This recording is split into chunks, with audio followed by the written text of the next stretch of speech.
All right, let's talk about one of the wildest unsolved mysteries in American history, the disappearance of Glen and Bessie Hyde at the Grand Canyon. The canyon holds many secrets, but this one is particularly chilling. Picture this. It's 1928. Glen and Bessie Hyde, just married on a honeymoon adventure of a lifetime, are rafting down the Colorado River. Glen, a seasoned farmer and boatman from Idaho, had built their 20-foot wooden scow himself. Bessie, a poet and artist from California, was a complete novice. For them, this wasn't just a trip, it was a quest. Their goal? To set a new speed record and make Bessie the first woman to raft the entire canyon. In an era of daredevils, this feat would have made them famous.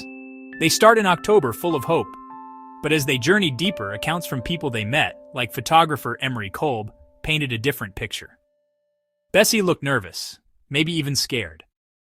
Kolb noted Bessie seemed to want to end the trip, while the determined Glen was relentlessly pushing forward. Was their dream turning into a nightmare? They were last seen at Hermit Rapid, where they posed for a final smiling photo, the last confirmed image of them alive. Then nothing. They vanished.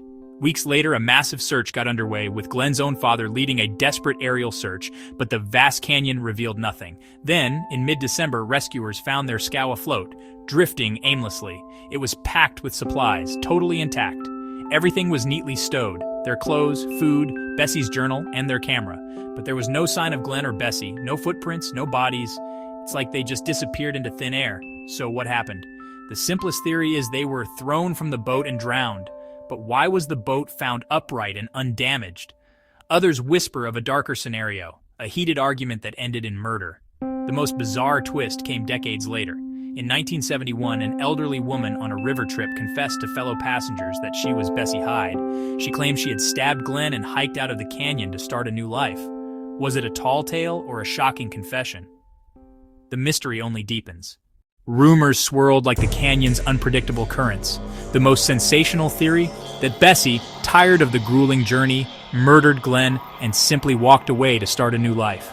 Others whispered of more sinister foul play, pointing fingers at strangers, or even the last man known to have seen them alive, photographer Emery Kolb, suggesting he knew more than he ever admitted. Decades later, the mystery only deepened. During a 1971 Grand Canyon river trip, an elderly woman stunned fellow passengers by confessing, "I am Bessie Hyde." She shared intimate details only Bessie could know.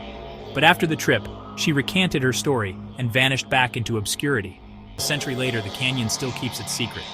Their empty boat and that final photo make you wonder, what really happened out there? If you love a good mystery, hit follow.